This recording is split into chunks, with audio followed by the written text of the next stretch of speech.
Қайырлы ерте Россия 1 телеканалында Татарстан яңалыклары туры эфир студиясында Идел Қиямов безнең бүгінгі шығарылышта. Салават көпірі Трак массивында шираттағы үй туйлары социаль ипотекаға яңа йорт төзелді. Құр'әнне кім яхшырақ білә Казанда Сөйімбике інілері һәм сіңілләре бәйгесі узды.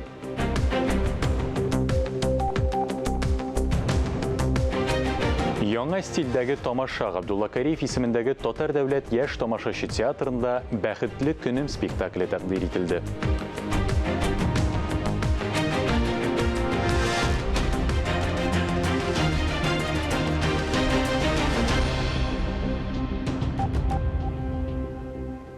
Татарстан президенты Рөстәм Миңнеханов Кафил Әмировка мемориаль тақта ачу тантанасында катнашты. Ул 40 елдан артык прокуратура органнарында эшләгән, шуларның 13-е Татарстан Республикасы прокуроры вазифасында.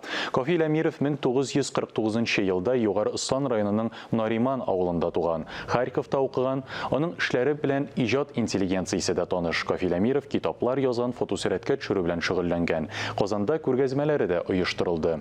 Татарстанның элеккеге прокуроры 2020 елның февралендә вафат булды. Рөстәм Миңнеханов Яшел Үзәндә прокуратураның яңа бинасын ачу тантанасында да булды. Ел башыннан Яшел Үзән прокурорлары 400-гә якын хокук бозучылыкларын ачыклаган, 10 җинаять эше кузгатылган. Президент иң яхшы хезмәткәрләрне бүләкләде. Рөстәм Миңнеханов шулай ук яңа футбол манежын, яңартылган Каенлык паркын, реконструкциядән соң барлык заманча таләпләргә җавап бирә торган Порт яшьләр үзәген карады. Башка темаларга күчәбез. Татарстан фәннәр академиясе академигы, тарих фәннәре докторы Индус Таһировка 85 яшь. Казан университетының император залында галимнең юбилеена багышланган тантаналы чара узды. Туган көн бәйрәменнән Мөршидә Җиһан репортажы. Император залында ачылганнан бирле моның кадәр алкышлар яңгыраганы булды микән. Ул алкышларга Индус абыйга карата хөрмәт тә, мөхтәрәм яшькә җитүенә соклану да, аның белән горурлану хисе дә кушылган. Ул беренче рәттәге тарихчы. Ул татар тарихын дисбегә тимәләр дигән шикелле тизеп безгә кулыбызга тапшырган кеше. Мин мәсәлән тарихны күбрәк аның әсәрләре аша таный башладым. Бигрәк тә бүгенге заман үткән гасыр тарихын, 20-нче гасыр тарихын. Һәм бүгенге көн тарихында аның кебек тәфсилләп аңлаткан, тәфсилләп җиткергән кеше тагын андый галим бар микән? Татар дәүләтчелеген яклап вакытлы матбугатта, радио-телевидениедә чыгыш ясаучы галимнәр арасында да Индус Риза улы әйдәп баручы. Соңгы вакытларда безнең Мирас журналында эшләгән кеше булара, баш мөхәррир булара һәм аның материаллары безнең журналда бик еш басылып торганлыктан, мин инде аның шәкерте саныйм үземне. Чөнки бик күп материаллар төрле темага, дини темага да, тарихи темага да, сәнгати, әдәби темага да бөтен өлкәгә ул кагылып яза һәм белемле эрудированный дип әйтгәндә дөрес әйткәндә, шушындый бик күп мәгълүматлы безнең шәхсебез сынап та аны әйтеп бетереп кем икәнне, шундый нидә шәхес белән яшәгәнебезне. Менә шундый затлы шәхеснең бүген менә юбилее, туган көне, инде ашкынып шуны котларга килдек. Котларга килүчеләр Индус Таһировның тарихчы, сәясәтче һәм остаз буларак эшчәнлегенә бәя бирде. Дәүләт Советы рәисе Фәрит Мөхәммәтшин Татарстанның беренче һәм бүгенге президентлары әманәтен һәм бер кочак депутатлар сәламен тапшырды. Хөрмәтле беренче президент исеменнән кичә очрашып, мин аңа хәбәр иттем, Рөстәм Таһировның юбилеена барып киләсе килә. Миннән дә Рөстәм Назарович, башкалар, бер дәврдә эшләгән депутатлар бик күп сәламнәр әйтергә мустылар. Фәрит Мөхәммәтшин фикеренчә, татар милләтенең, татар халкының йөзе дип нәкъ менә Индус Таһиров кебек галимнәр турында әйтелә. Индус Ризакович белән Югары Советта да депутат булган чагында, 3 созыв, 3 елышта да ул депутат булды.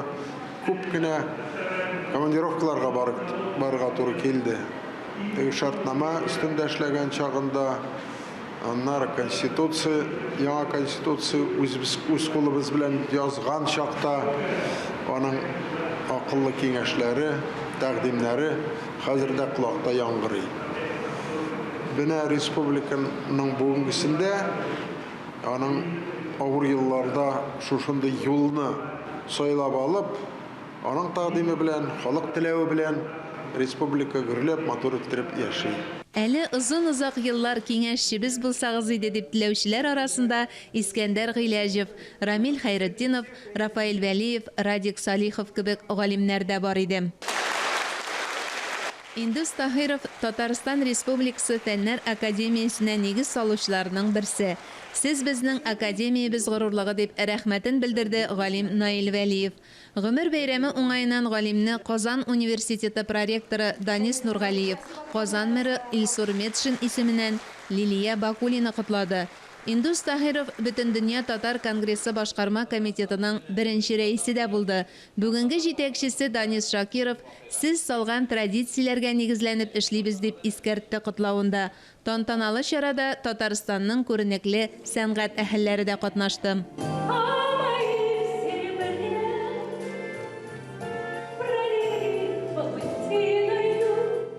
Индус Таһиров үзе дә җырларга ярата. Җае чыктымы, зәңгәр күзне сузып җибәрәде якыннары.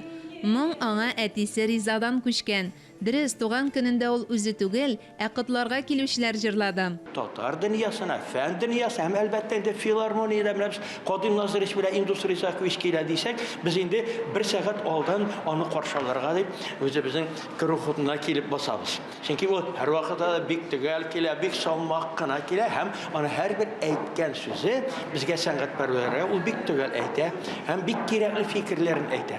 Шуның өчен сез безгә дә бик кирәк Индус Ризакович. Сез татар халкына кирәк. Узак сезгә яшәргә насыйп итсен. Татар халкына кирәкле галим булып җитлеге өчен Лениногорский районының Шигыр авылында туган гади генә бер авыл малаена бик күп ябык ишекләрне ачарга туры килә. Әтләсән инде йозакның ачкычы белем икәнен аңа укытучы әнисе бала чактан ук төшендерә. Мин Аллага шөкер инде яшәдем. Эшлисен қолдан келген кадәрісін ішләдім кебек. Шуның үшін менә шуның белән мин үземне бәхетле саныйм. Калганын инде Аллаһ Тәгалә үзе генә белә. Мөршидә Җихан, Таһир Хәсәнов, Татарстан яңалыклары. Ә хәзер эфирда парламент хәбәрләре, алар белән сезне минем коллегам Гөлназ Ибраһимова таныштыра. Актаныш районында Татарстан һәм Башкортстан мәдәниятләре үсеше турында сөйләштеләр.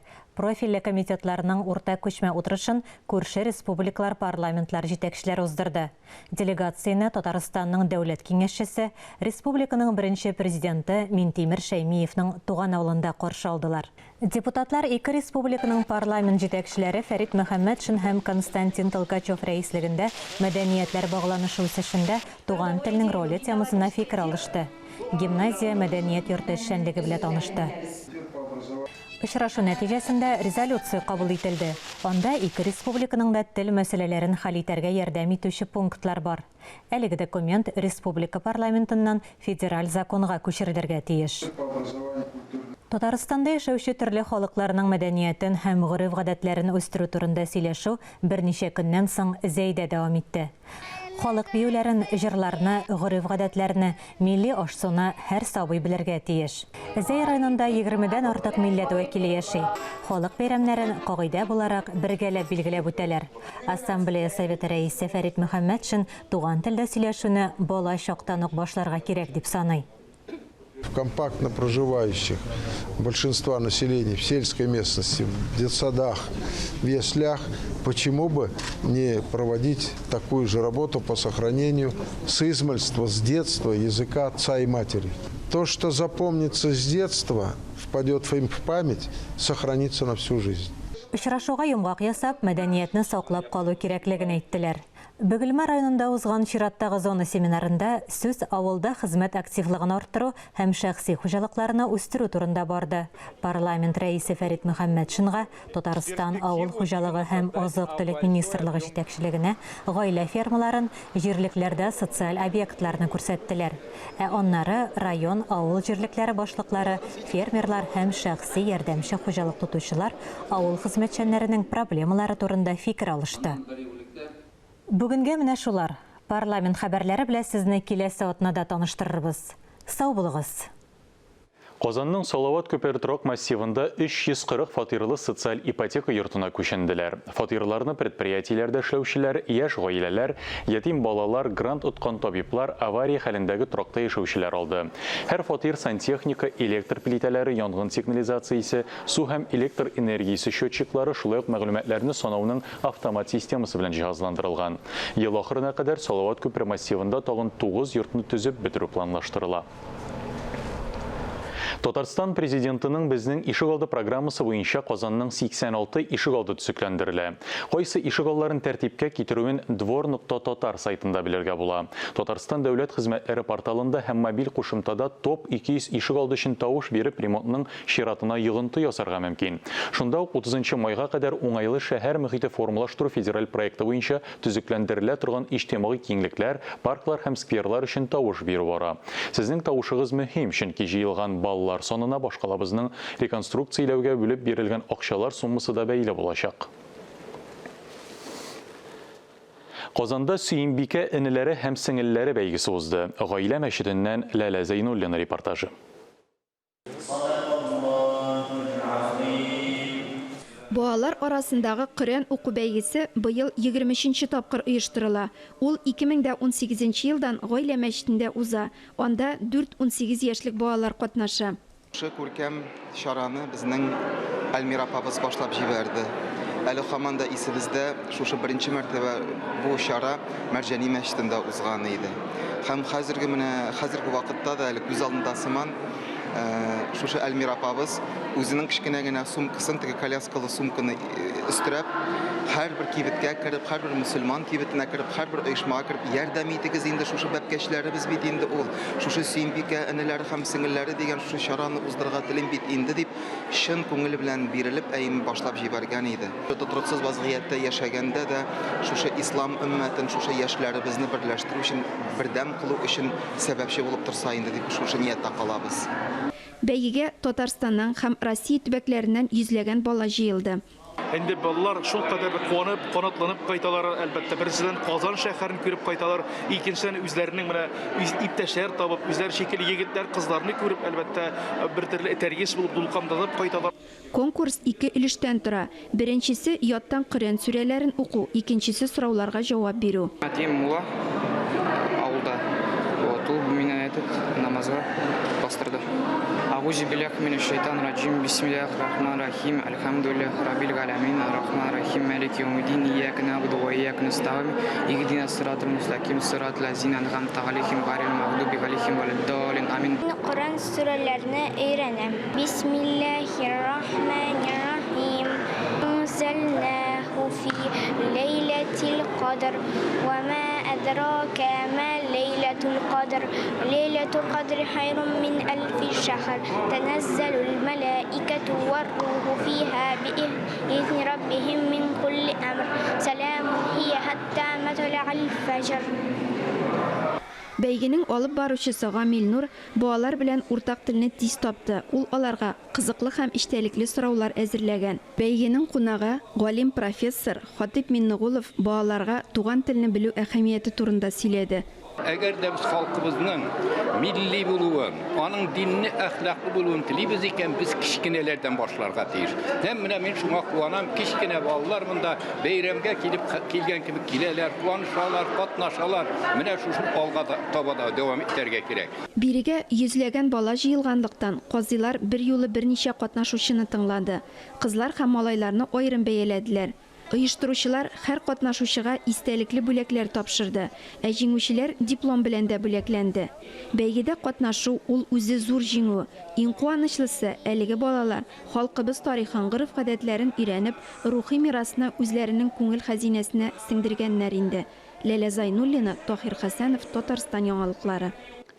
Яңалыклар чыгарылышы дәвам итә. Габдулла Кариев исемендәге Казан Татар дәүләт яшь тамашачы театрында Бәхетле көнем спектаклен тәкъдим итү кичәләре узды.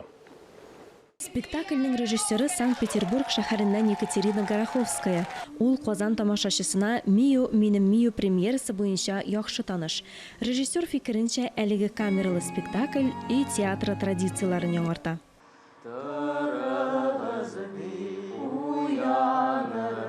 Мы работали. Безнең төп максат спектакльне иң нәми тамашачы өчен ясау. Бала чактагы иң кыйммәтле хатирәләрне барладык һәм бу бик гади әйберләр булып чыкты. Бәхетле көнем спектакль артистлардан тыш махсус көй язучы композитор һәм бизәүче рәссамның үзенчәлекле алымнарын берләштереп иҗат ителә. С большим удовольствием принял это предложение. Әлеге тәкъдимне бик теләп кабул иттем. Бу үзеңне тулысынча иректә хис итеп эшли алырлык спектакль. Алай гына да түгел. Мин үземнең бала чакта караган беренче спектаклемне искә төшердем. Бу тактиль спектакль тойгыга нигезләнгән. Шуңа күрә бары тик табигый материаллар гына кулланыла. Актерлар һәрберсе дә үзенең бала чагына кайтып, андагы колоритны, андагы халятны өр-яңадан үзләре аша кичереп, бу спектакльнең сценарийын дип әйтгәндә текстын үзләре иҗат иттеләр. Хатирәләрне барлаган вакытта катнашучыларның барысының да бәхетле көннәре авыл тормышына бәйле булып чыга. Бүгенгесе көн күрештән дөньядан вакытны туктатып, бәймә кайтабыз үзебезнең бала чагыбызга. Сабыйлар әти ролен башкаручы актер янына килеп, аның ничек агач юнганын карый ала, реквизитларны да тотып карарга мөмкин. Монсы инде спектакльнең тагын бер үзенчәлеге. Алия Галиуллина, Тахир Хәсәнов, Татарстан яңалыклары. Хәзер көндәлек матбугатка күзәтү белән мин Назим Сәфәров. Хайырлы көн, мөхтәрәм телевизор караучылар. Татар матбугатын күзәтүебезне дәвам итәбез. Казанда булучылар урам тутырып самокатта чабучы яшьләргә игътибар итми калмаганнардыр. Чат сайын диярлек ташлап калдырылган ул замана техникасын кайлардан ничек итеп аласы? Аннан файдалануның хикмәтләре нинди? Бу мавыгы күпмегә төшә? Шәһри Казан газетасы журналистлык кала урамнары буйлап электр самокатында йөреп кайтырга булган. Баксаң, бу самокатта җилдерү бик уңайлы, тиз, аз расходлы булса да, хәтер якларда җитәрлек икән. Чаллыда юл аша самокатта чыгып барган 20 яшьлек кыз бала машинага тапталып һәлак булган. Мавыгык, ләкин сакланырга да онытмыйк. Газета сары матбугатка ярып инде, шаккатыр өчен кыргый итләрнең 200 каз бәпкәсен буып үтерүе турындагы хәбәрне беренче битнең күзгә ташлана торган урынына чыгарган. Итләргә карата булган мөнәсәбәт кешеләргә карата булганнан күпкә артып киткән заманда, мондый хәлләрнең бер яшел үзән районында гына түгел, әтиләсә кайда булу ихтималын барыбыз да аңлыйдыр. Димәк, чарасын күрергә вакыт җиткән.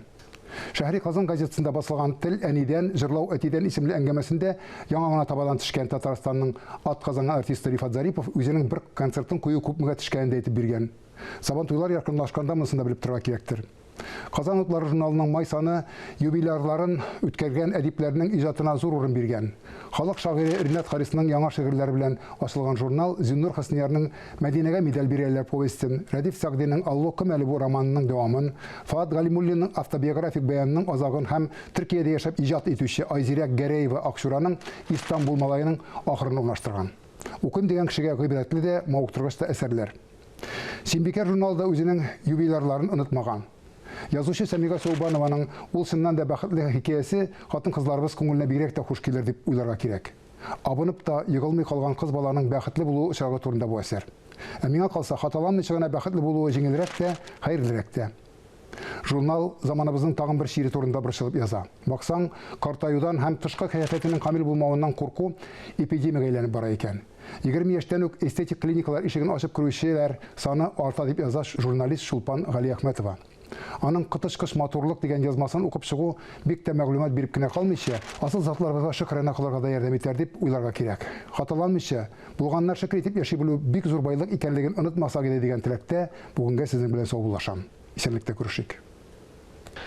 Гадәттән тыш фаҗига нәтиҗәсендә тирән кайгы кичергән 175-нче гимназиянең киләчәге нинди булыр? Гомум белем бирү мәктәпләрендә педагоглар һәм укучыларның иминлеген саклау чараларын ныгытуда нәрсәләр эшләү күздә тотыла?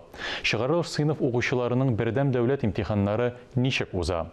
Татарстан радиосының чираттагы иртәнге турыдан-туры эфиры шушы һәм укыту тәрбиянең башка мөһим мәсьәләләренә багышланды.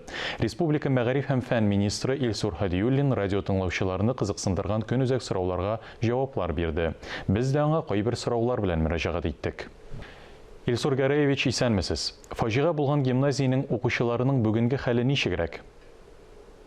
Без бу юнәлештә эшне алып барабыз. Бу 75-нче мәктәп гимназия балаларының шушы авырлыкны кичереп, хәзерге вакытта соңгы кыңгырауны үткәреп, имтиханнарга хәзерлеген без карап торабыз. Менә 9-нчы сыйныф укучылары әйткәнемчә безнең рус теленнән генә имтихан бирәчәкләр. Аларның имтихан бирү вакыты 1 сәгать ярымга арттырылды. Без бу эшләрнең барысында килештердек Мәскәү мәгариф министрлыгы белән 9-нчы сыйныфларга да, 11-нче сыйныфларга да аларга кайнар ризык бирелә, туклану оештырабыз. Чөнки аларның саны 86 укучы 9-нчы сыйныфларның, 11-нче сыйныфлар безнең 28 укучы.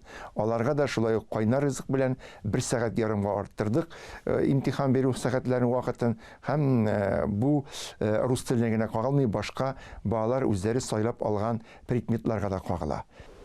Мәгариф учреждениеләрендә саклык чараларын көчәйтү юлларын нәрсәләрдә күрәсез?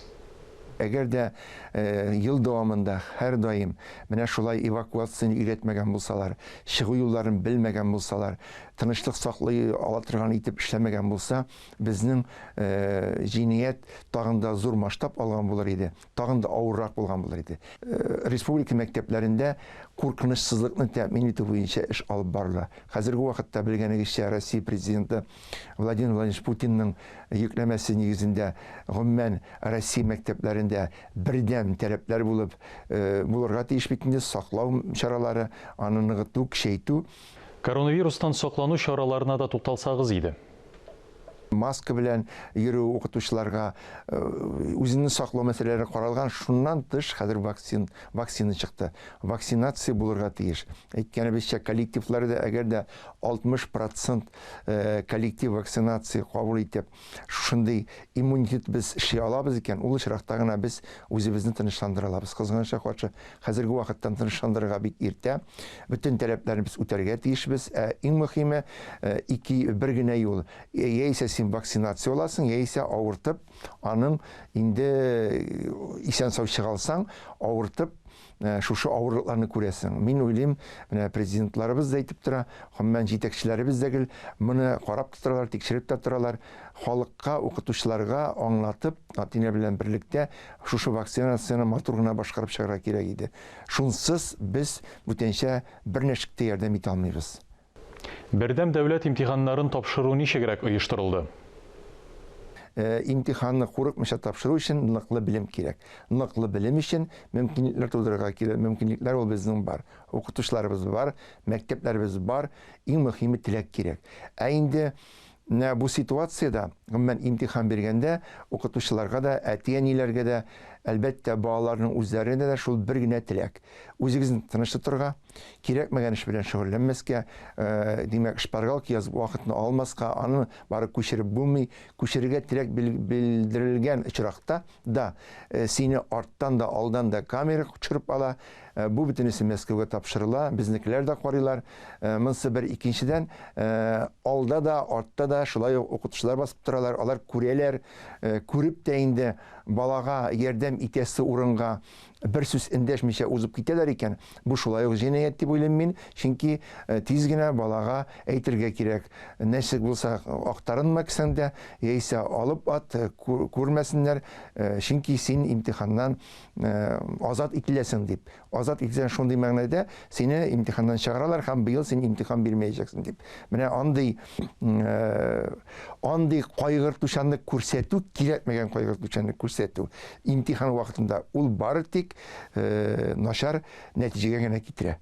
Әти-әниләргә менә хәзерге вакытта имтиханнар башлангач, инде балаларны син имтиханны бирә алмыйсың, яисә начар бирсәң нишләрбез икән, кая укырга керербез икән, акча түләп керәсе булса акчабыз юк, мөмкинлегебез юк. Кирәкмәгән сораулар белән балаларның башларын катырырга, аларны тагын да аларны дип әйтми, психологиятан аларга ярдәм итә сурынга, аларга зыян салырга кирәкми. Бар тик тынычландырырга, аларны канатландырырга, аларны җилкенләндерергә һәм ярдәм итеп, тынычлык теләп, белгән дугаларны укып, матур итеп, мәктәпкә озатырга һәм көтеп калырга. Исән сау балам китте, исән сау имтихан биреп, кайта, сөенеп кайта дип, шуңа сөенеп торырга, шатланып каршы алырга, елмаеп озатырга, елмаеп каршы алырга кирәк.